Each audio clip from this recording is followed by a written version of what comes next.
So this might be an unpopular post, okay, but bear with me, right? So we see Micheál Martin and Simon Harris getting a wee bit flustered under the collar about these tariffs that are coming in from the US.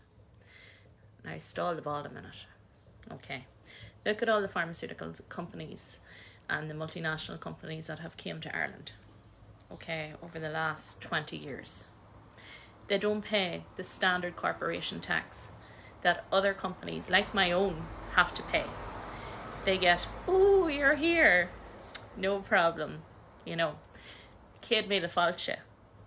Where the Irish businesses have been all along working hard, paying the 12.5% corporation tax, where these companies like Google, etc., didn't have to pay anything. Now, yes, they got a 10 billion slap on the wrist, you know, but that went through the courts. The Irish government, no, you keep your taxes, right?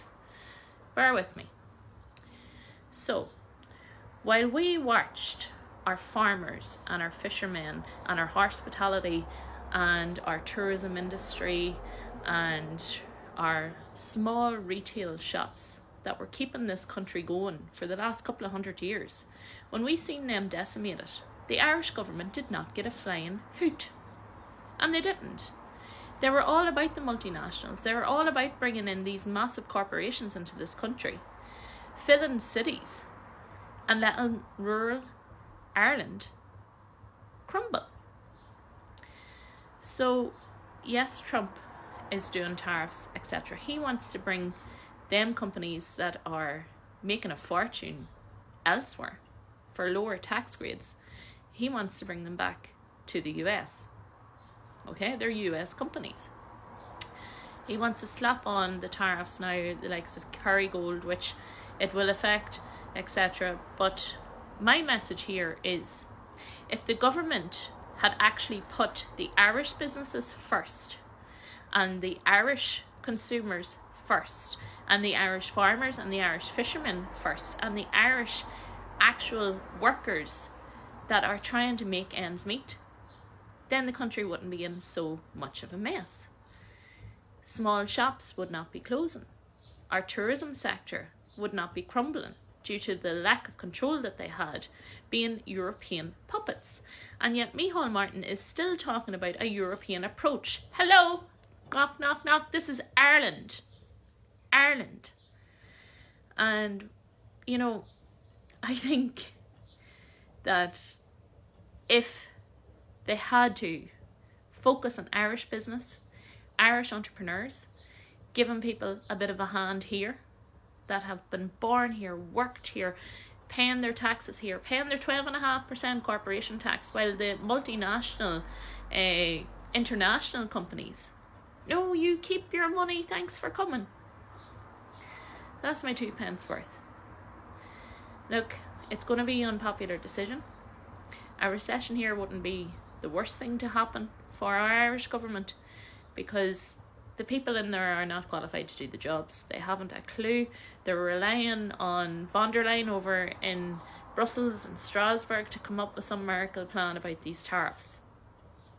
If you put the businesses of Ireland first, the rural shopkeeper, the butcher, the farmers that are working 7 days a week, the fishermen that are decommissioning their boats at such a high rate, like the fishing vessels in this country owned by Irish businesses have halved in the last 2 years.